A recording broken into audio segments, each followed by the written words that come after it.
When I was born, it was on a pirate ship. When I took my first steps, it was on a pirate ship.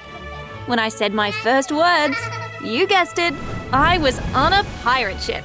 My parents were the greatest pirates who ever sailed the seas. Other pirates cowered whenever they saw the flag of my family, the Shellwalkers, wave up in the air. Growing up, I loved the pirate life, the adrenaline, the fresh ocean breeze. My parents always make sure to take good care of me too. Life was good until it all came crashing down with the force of a tsunami. One night, I was in my room when I heard a loud crash. I ran outside to find colossal waves and a giant storm above us. Mom! Dad! Tina! Quick! Get to the lifeboat! No! I'm not leaving you two! Henry! Take her! We'll be with you soon, honey! Henry, my parents' right-hand man, lifted me up and ran with me to the lifeboat at the side of the ship. We hopped in, but suddenly the rope holding it up snapped, and the boat fell into the water with us in it. Mom! Dad! I screamed at them, but it was too late. A giant wave appeared and capsized the ship, smashing it into pieces. There was no way anyone could survive that. Henry and I tried to stay afloat, but our lifeboat got overturned too, and suddenly I blacked out. What seemed like eons later, I woke up on a desolate island. There was no one there. No one had survived the storm. I was utterly alone. Days, and then weeks passed before I saw any sign of life.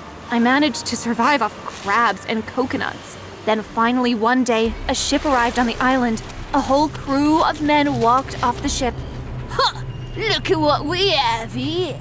Hello, little girl. You got any treasure on you? Then suddenly one of them gasped. Wait, that's the Shellwalkers, kid! The Shellwalkers? Please help! My parents, our ship. I'm the only one who survived the storm. The crew of pirates hesitated. Then their captain stepped forward. Your parents helped us when we were in need of them most. It's only fair we do the same for you. The captain took me in and raised me until I was 16 years old, and he passed away from an illness. After him, I became the captain of his crew, and we became known as the New Shellwalkers. After many years of hard work and struggle, I managed to train my crew into becoming the best pirate crew out there. I wanted to make my parents proud. Captain Shellwalker, there's a ship heading our way. What? Starboard side! All right, crew, you know the drill. Ready the cannons! My crew got into place within a few seconds. I nodded approvingly. The ship approached closer and closer. I grabbed a giant conch shell and shouted into it. Ahoy there! Who are you? Speak your business! There was no reply. Then suddenly, a white flag raised. Help! We're sinking! It didn't look like their ship was sinking, but I immediately called my crew to stand down. We always helped those in need. Ready the planks! We need to help these people! But Captain Skywalker, this could be a trap. You heard me. Get to it! With reluctance, my crew began to ready the planks and lifebuoys. The other ship soon arrived beside us. When they arrived, I saw someone who appeared to be their captain. He leaped across the giant gap between the boats as if it was nothing, then landed with a thud on my ship.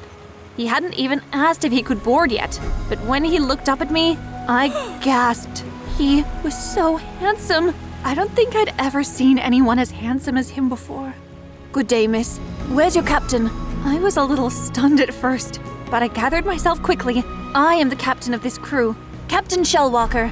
He looked surprised. Good day, Captain Shellwalker. I'm Captain Redhawk, and I'm taking over this ship. Excuse me? Suddenly, there was a giant roar, and the other crew leaped onto our ship. You liar! Captain Redhawk grinned. Sorry, miss. Nothing personal. I growled as I unsheathed my sword. We began an epic duel, the Shellwalkers against the Redhawks. But the Redhawks had a much bigger crew than ours, and before long, I was the only one left standing. The rest of my crew had been tied up in rope. Redhawk smiled charmingly as he approached me with his sword. Listen, miss. You can call me Captain Shellwalker. Captain Shellwalker, just surrender.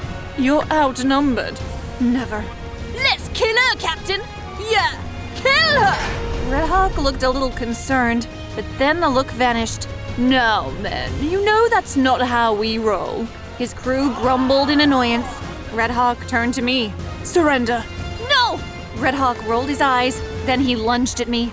I expected him to stab me, but instead he brought the butt of his sword around and knocked me out.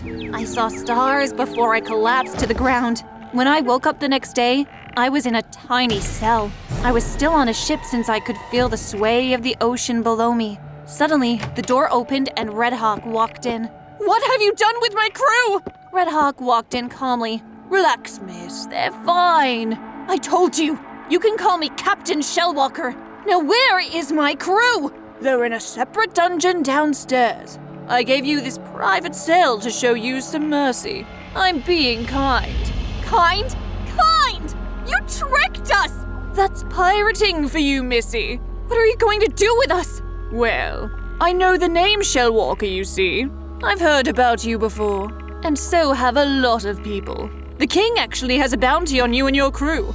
So, I'll sell you to the king. It's a very nice reward. Oh, and I'm taking your ship and the rest of your treasure too." You worthless brat! Red Hawk winked at me. I couldn't help it. I blushed. "Well, I'll see you tomorrow then, miss. Sleep well." He shut the door, and the room went dark. I sat there, helpless. I had failed my parents, my crew. What could I do now? The next morning, one of Red Hawk's men walked in and woke me up. "Get ready. The captain wants to see you." I yawned and stood up. The man grabbed some rope and tied me up before shoving me ahead. What could Red Hawk want with me? Did he want to brag in my face about the horrors I would soon face? "Here she is, Captain." "Thank you, John." The man left, leaving me alone with Red Hawk in his private office, it seemed. "What do you want?" Red Hawk waved a hand at the table.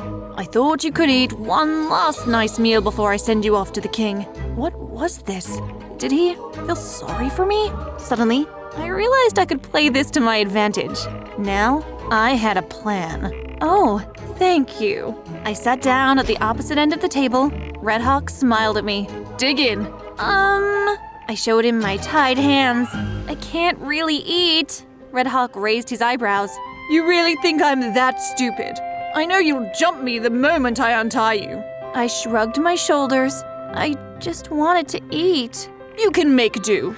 I sighed and began to eat the bread. It was delicious.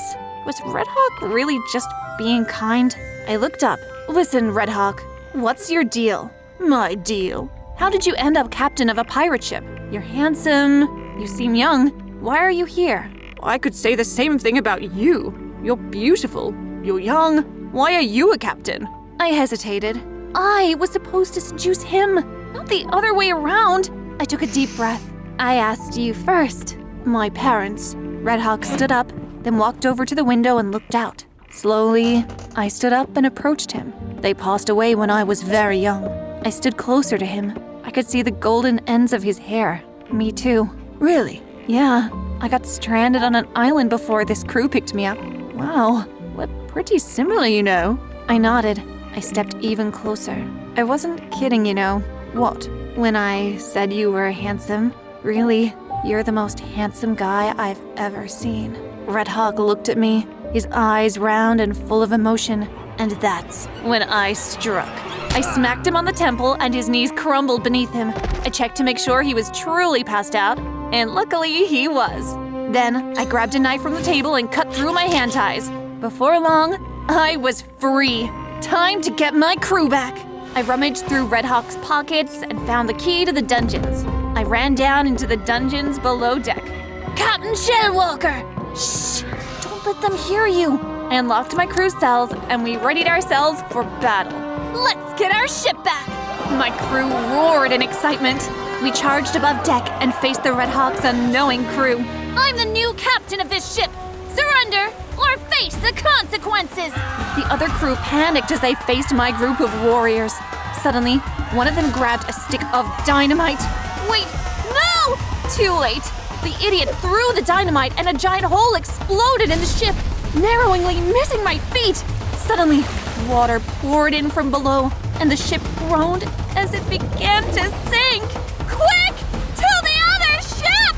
Behind this ship, My own ship had been towed by rope and was unaffected by the dynamite. Everyone scrambled for the other ship. All thoughts of attacking each other went out the window. Pretty soon, all of us were on my ship. No more fighting! We must work together now. It seemed Red Hawk's crew would comply. But suddenly, I noticed someone was missing. Your captain! He's still on the sinking ship! He's in his private office! None of his crew moved a muscle. You're gonna abandon him? All they did was look at me. I groaned. Don't save him, Captain. He's not worth it. Yeah, he tricked us. He was gonna turn us into the king. I knew they were right, but there was something about him. I couldn't let him die. I leaped across the ships and into the sinking one. Water gathered at my feet, and when I opened the door to Red Hawk's private office, water flooded everywhere. Red Hawk, where are you? I waded through until I found him floating by. I scrambled over and checked his breathing. Thankfully, he was still alive. I gave him a quick slap on the cheek and he woke up with a jolt. What? Where am I? The ship's sinking. Hurry! I can't carry you! Red Hawk nodded, and together we waded out of the office and back to the deck. We clambered onto my own ship and collapsed on top of each other. I quickly removed myself from him and stood up. Red Hawk slowly looked at me. You saved my life. Why? My face reddened. I wish I wasn't so nervous around him, but I couldn't help it. I think I had a crush on him. I did what any good pirate would do. Red Hawk stepped closer. I'm so sorry I tricked you. It's okay. I understand. Red Hawk grinned his charming grin and leaned in. Suddenly, we kissed. I didn't know what to do, what to think, but I didn't push him away. Then, someone yanked Red Hawk away from me. What are you doing, Captain? What are you on about? She's the enemy. No, she's not. One of my men pulled me away too. Captain Shellwalker, don't! You can't tell me what to do, boy. He just tricked us. He's a pirate. It's what pirates do. Red Hawk pushed his guy away and rushed towards me, holding my hands. We should join crews. We should. What? No! No! We should kill them. Don't join forces. The crews shouted and hollered at us. Red Hawk and I looked at each other with concern. Suddenly, one of the members from Red Hawk's side shouted, These captains are intolerable. I say we throw them overboard. John, how could you? You know what? The man's right. We should throw them both over. Lucas, you raised me. How could you betray me? It's what pirates do, isn't it? He said mockingly. Red Hawk and I made eye contact. Things weren't going well. The betraying crew members slowly approached us, cornering us against the edge of the ship. We had nowhere to run to, nowhere to go. This was it. Then, suddenly out of the blue, another ship banged into the side of my ship. Red Hawk and I were thrown to the floor. So were the other crew members. I looked up with a gasp when I spotted who was on board the other ship. Tina, climb on board! Henry? Hurry! I didn't even think. I grabbed Red Hawk's hand and we jumped into Henry's ship. His crew heaved at the sails, and within a few seconds we were speeding away from our old cruise. They screamed and shouted curses at us, but we were too fast and soon left them behind as a tiny dot on the horizon. Henry, you're alive! I am. A rescue boat found me after the storm. Your parents didn't make it though, but thank the heavens you survived. I've heard of you. The legendary Captain Shellwalker. I've been looking for you for years. Your parents would be so proud of the woman you've become. I grinned as Red Hawk and I held hands. Henry raised his eyebrows. Now, who's this? I smiled. It's a long story. Honey, I'd like you to meet Alyssa. I extended my hand and Alyssa smiled as she shook it. It's nice to meet you, Candace. I've heard so much about you. Dad's phone buzzed. Please excuse me, I have to take this. Alyssa nodded and Dad left the room. Alyssa suddenly leaned towards me. If you don't do as I say, I'll make your life a living nightmare.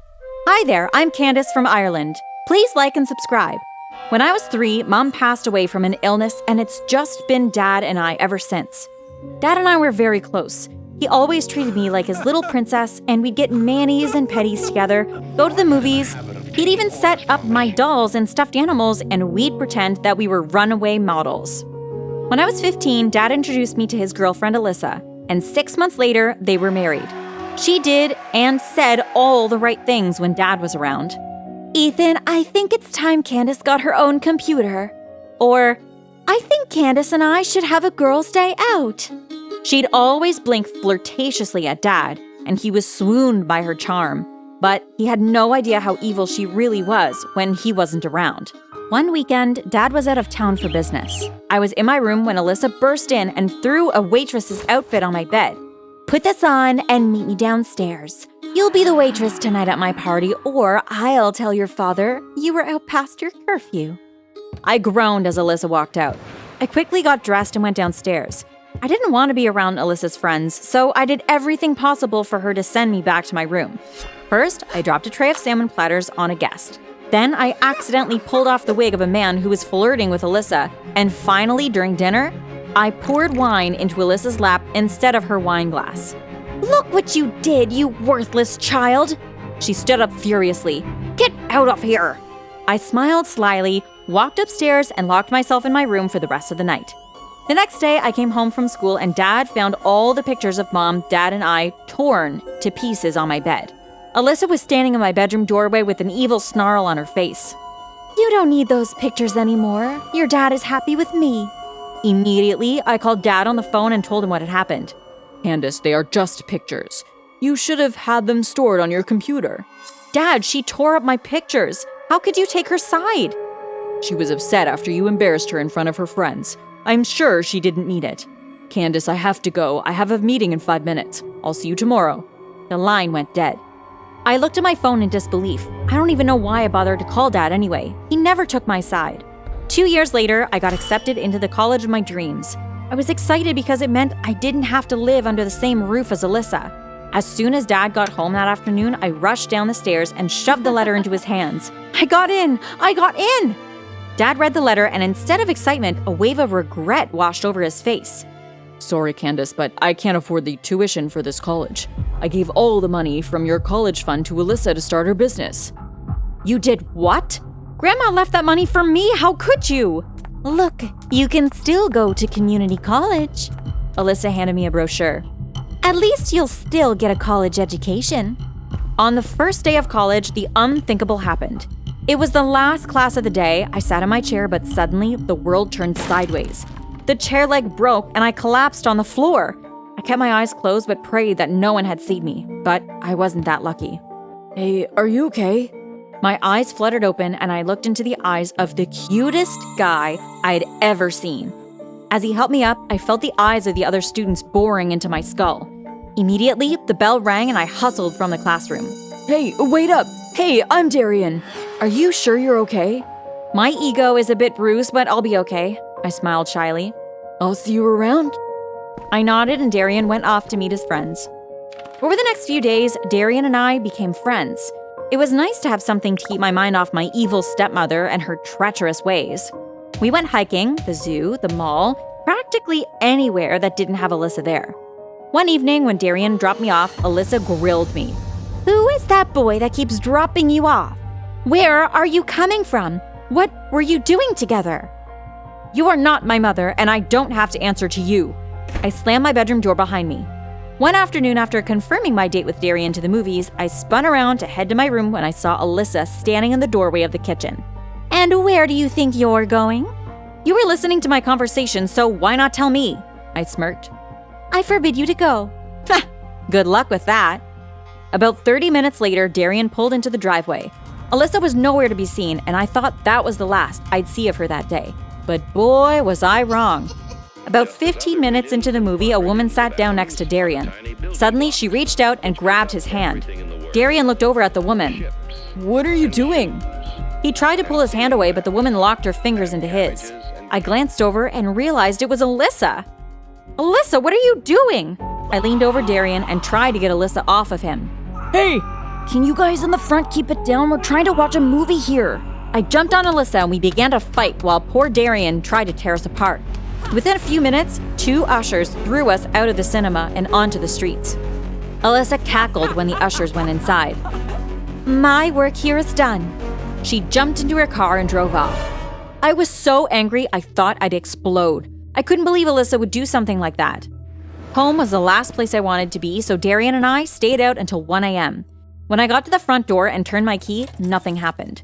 I tried the kitchen door and it was the same. That witch changed the locks. I banged on the kitchen door, but Alyssa refused to open the door. I found a big stone in the yard and I smashed the kitchen window. I pushed my hand through the hole, unlocked the window, opened it, and climbed through. Suddenly, Alyssa was in the doorway of the kitchen, screaming to someone on the phone. "Someone just broke into my house! Hurry, please!" Alyssa came charging at me with a bat. "Alyssa, stop! It's me!" She swung at me and I saw stars as she hit me in the head. You'd think I'd be dazed by the hit, but I was enraged. Like a bull staring at a red cloth, I charged at Alyssa. I landed some punches on her stomach and face, and Alyssa got in a few lucky blows herself. We were pulled apart a few minutes later by 2 police officers. What's going on here? She changed the locks on the door, then she assaulted me with a bat. I tried to grab Alyssa again, but the officer held me back. The officer turned to me. Do you want to make an official report and press charges? Before I could respond, Alyssa whimpered, "Officer, I woke up to the sound of shattered glass. That's when I grabbed my phone to call the police and a bat to defend myself. I love my stepdaughter. Why would I want to harm her?"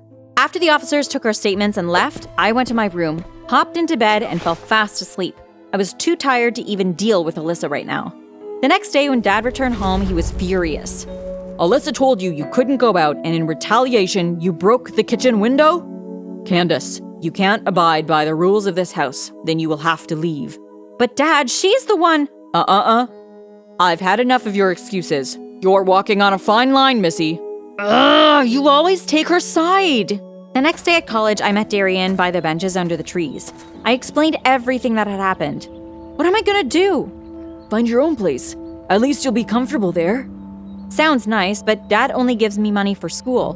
Where am I gonna get money for a place? I'll help you get a job and I'll help you pay some of the bills. You don't have to do that. I know, but I want to do it for the woman I love. My eyes widened. You love me? Darian leaned in and kissed me.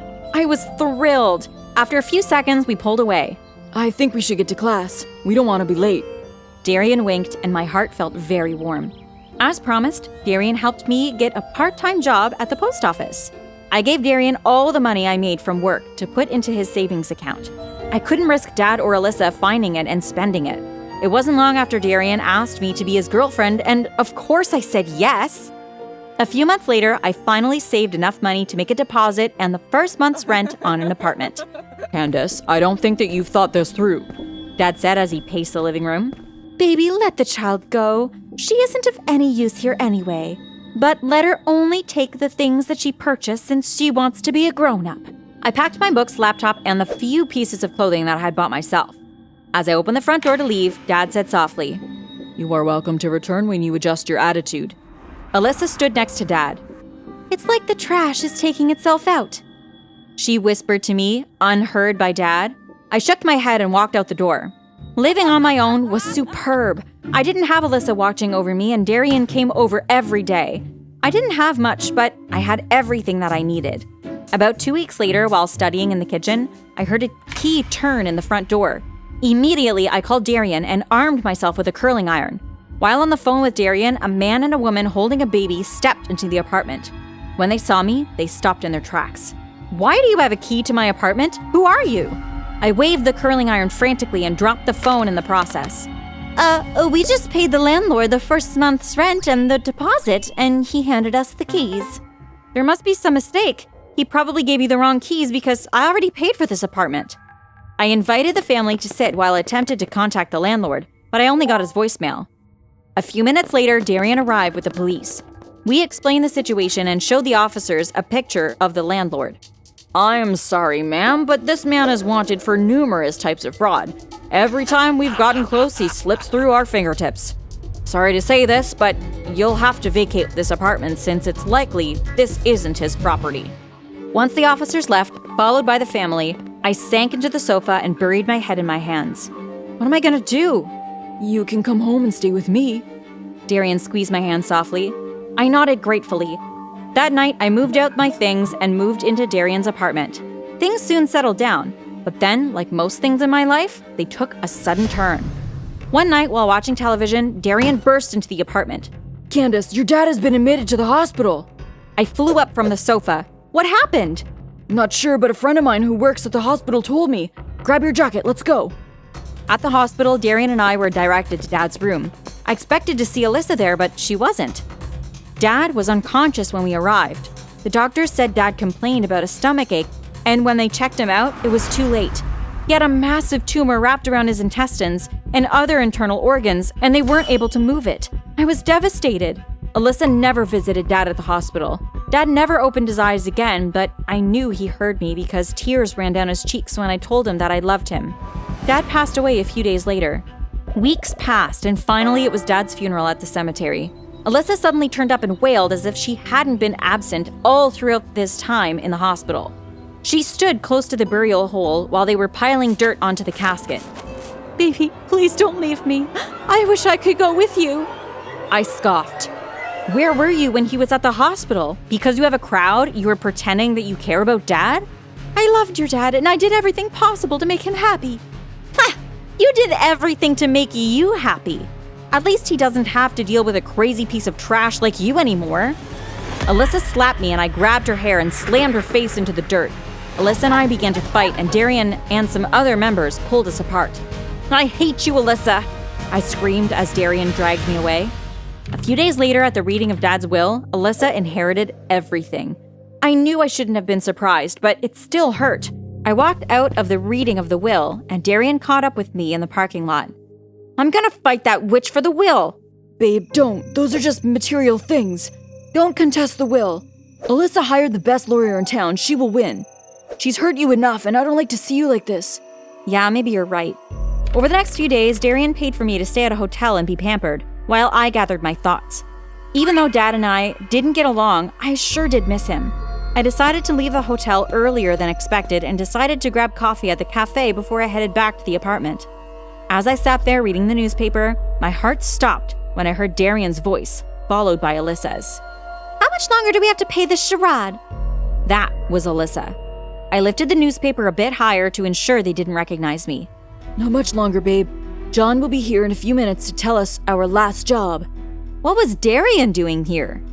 It was our luck that the doctors detected that tumor, and we didn't have to take the other route to get rid of her father. My heart skipped a beat. Alyssa and Darian had planned to get rid of Dad? A few seconds later, I heard another voice at the table. Hey guys, I'm sorry I'm late. I peeked to the side of the newspaper and my jaw dropped. It was the landlord of my first apartment. Darian and Alyssa had been behind this all along. I was furious. We have one more job to do tomorrow, and we'll be out of here. I sat there and listened as Alyssa, Darian, and the landlord discussed how they were going to rob a jewelry store and the warehouse they were going to meet at after to get the jewels off their hands. I breathed a sigh of relief when about an hour later, the three of them got up and walked out of the cafe. I left about 15 minutes later and went back to the hotel. The first thing I did was hire a hacker to hack into the banking system. I told him if he did the job successfully, that he'd get 30% of whatever Darian had in his account. After he got his share, he wired a hefty sum of $250,000 to an offshore account, which he created under a false alias for me. The next night, dressed in all black, I watched from afar as Darian and the landlord robbed the jewelry store as planned. As they made their way to the warehouse, I contacted the police and gave them an anonymous tip that not only did I know who the jewelry thieves were, but they were having an auction tonight to get rid of the jewels. I parked about a block away from the warehouse and walked the rest of the way. From the rooftop, about 2 warehouses away, I laid on the roof and watched through my binoculars as police raided the warehouse and dragged John, Darian, Alyssa, and a few others from the warehouse into police jeeps. A smile curved my lips as the police jeeps pulled out of the warehouse parking lot. All unfair games must come to an end. Well played, Candace. Well played. Hi, my name is Tazi, and I was raised by apes. When I was 8 years old, I have vague memories of being brought to this island by my human parents. I don't know why they were here. All I know is that they never survived. One night, a jaguar came into our shelter and killed them. I would have been jaguar food next if it weren't for the apes. One ape, I call her Ma, suddenly appeared and defeated the jaguar before it could eat me. Ma then found me, just a little girl, all alone, and decided to take me in. I've been living with the apes ever since. We don't have a language like humans do, but we communicate through our body movement. And since I was 8 years old when I was taken in by the apes, I could still speak some English, though not very well. It was tough adapting to this new life. I remember one time they were teaching me how to swing from tree to tree, and as I let go of the branch, it snapped and I nearly fell to my death. But Ma quickly jumped forward and rescued me. It's taken a lot of getting used to. But now, at 16 years of age, the apes have become my family, and I have become less of a human and more of an ape. Once my family started to trust me, they revealed to me something very special about them. Their hair is as strong as steel. For real! You could shoot an arrow at their back and it would not break through their hair armor. Because of this, I'd always felt self-conscious since I didn't have the same impenetrable hair as them on my body, but Ma always made sure I felt included. One day, we were patrolling the island's edge when suddenly Ma made a lot of noises and gestures towards the beach. We all gathered around and I gasped. There was what appeared to be a giant wooden thing on shore, which I now know was a boat. And from the boat, up popped a creature. And the strangest thing was, the creature looked just like me. Immediately, the other apes scattered and ran back home. Ma called me to come too, but curiosity got the better of me. I gestured to her to go on home while I went to investigate who this strange intruder was. Slowly, I watched the human as he walked towards the jungle's edge. He looked good. I suppose handsome was the word. And for some reason, I had the sudden urge to expose myself and come out into the open. Ah! Who are you? I crawled towards him, still on all fours. Strange. He walked just on his 2 legs. Curious, I slowly stood up in front of him, copying his movements. Who are you? Something clicked in my brain, an old memory. This language, English. I knew how to use it, but it was difficult. Me, Tazi. The guy looked flabbergasted. He stepped forward, and I reared back, hissing at him. Okay, I'm sorry. Do you live here? I processed his words, then nodded my head. By yourself? I shook my head. Family. You live here with your family. Who's your family? I pointed at the jungle. Apes. That's incredible. I stared at him, and he stared at me, and I felt a tug at my heart, although I wasn't quite sure why. Your name? He smiled. My name's Edward, and I'm an explorer from England. England? Yes, it's a cold and miserable place. Nothing like this beautiful island of yours. I just stared at him, unsure of what to say or do next. Listen, Tazi. Would you or your family mind if I stayed on this island for a while? I won't make much noise and I promise I won't bother you. I'm just a man who loves to travel, and I would really like to get to know you better, if that's all right. It took me some time to understand everything he said, but eventually I nodded. Yes, is okay. Edward grinned and he looked even more handsome. I think my stomach fluttered. It was such a peculiar feeling that I'd never experienced before. Can we meet again, same time tomorrow, same place? I nodded again, slightly dreamy. Great! It's nice to meet you, Tazi. I just stared at him. What was he doing? Edward seemed to understand, then gently held my hand and placed it in his, then raised it up and down several times, shaking hands. This is what we call a handshake. I stared in shock. It felt so strange, but also familiar? I was so confused, but also excited. As you can tell, I was feeling a lot of emotions at once. The next day, I returned to the same spot at the same time of day, and sure enough, there was Edward. This time, he had his own tiny tent on the beach with a small fire. He also had a stack of objects beside him, and it took me a lot of searching past memories to remember these were books. I've brought some English text to show you. If you would like, I could help you improve your English. I smiled. Okay. Thank you. Edward seemed to blush. Why was he blushing? I brushed the thought away and leaned in.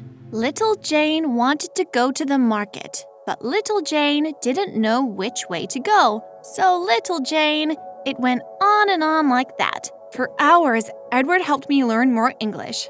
And by the end of our session, I had improved a lot. It seemed there had been a little vault in my brain where I had locked up my memories of English. But after Edward had helped me out, the vault had opened and now I could speak very well. Thank you, Edward. This has been so much fun. Of course, Tarzy. Anytime.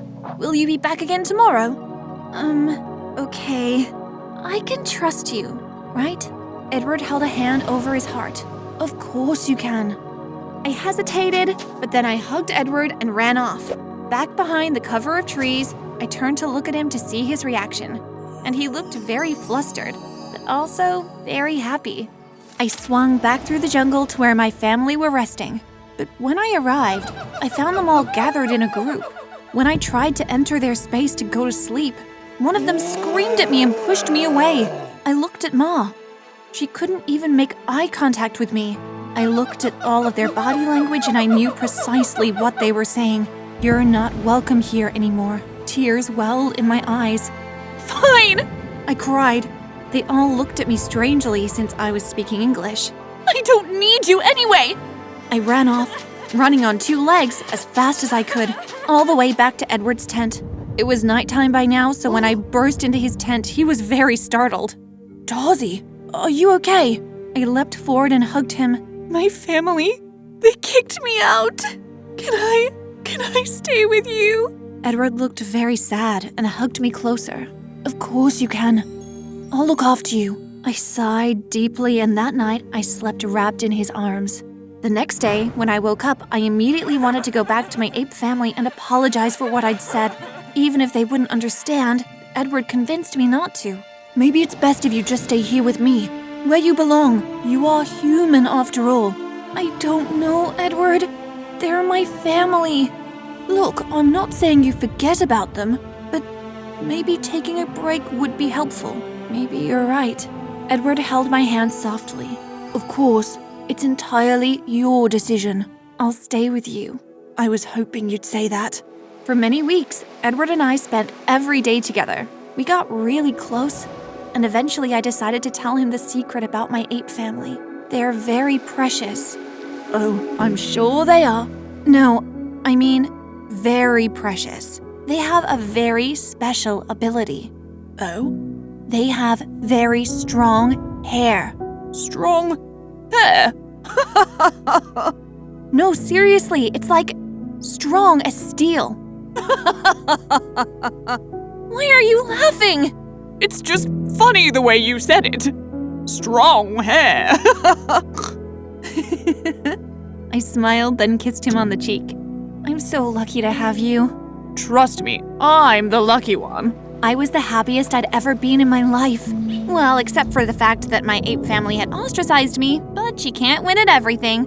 Suddenly, Edward looked very serious. There's something I have to tell you, Tarzy. What is it? Well, initially I came here alone, but tomorrow I think some of my other friends will be arriving here. Your other friends? Yes, but if you don't want them to be here, I'll tell them to leave straight away. No. I'd love to meet your friends. Great! I can't wait. The next day, just as he'd said, 2 giant boats arrived, loaded with other men just like Edward. Although they weren't nearly as handsome as he was. They arrived on shore with loud laughter, stomping along the plants and sand without any regret for the noise they were making. I was a little mad at first, but seeing Edward's happy face made me calm down. Men, meet Tarzy. Boy, she is gorgeous. You were raised by monkeys. Apes. That's mental. Bonkers. I laughed nervously. These men were certainly interesting. I wasn't sure if I quite liked humans. We brought your pretty friend a dress to wear. Yes, something much better than those awful clothes of hers. Men, don't speak to her that way. No, Edward, it's all right. I'll wear the dress. Thank you for your gift. The men smiled, but for some reason their smiles made me uncomfortable. I went to change into the dress, and when I emerged, Edward looked in awe. You You're even more beautiful than before. I blushed while the other men whooped and shouted. I did a little twirl. It felt nice. But then, suddenly, the cheerful shouts from the men turned into loud screams from the jungle. Emerging menacingly was my family. The apes. Beasts! Monsters!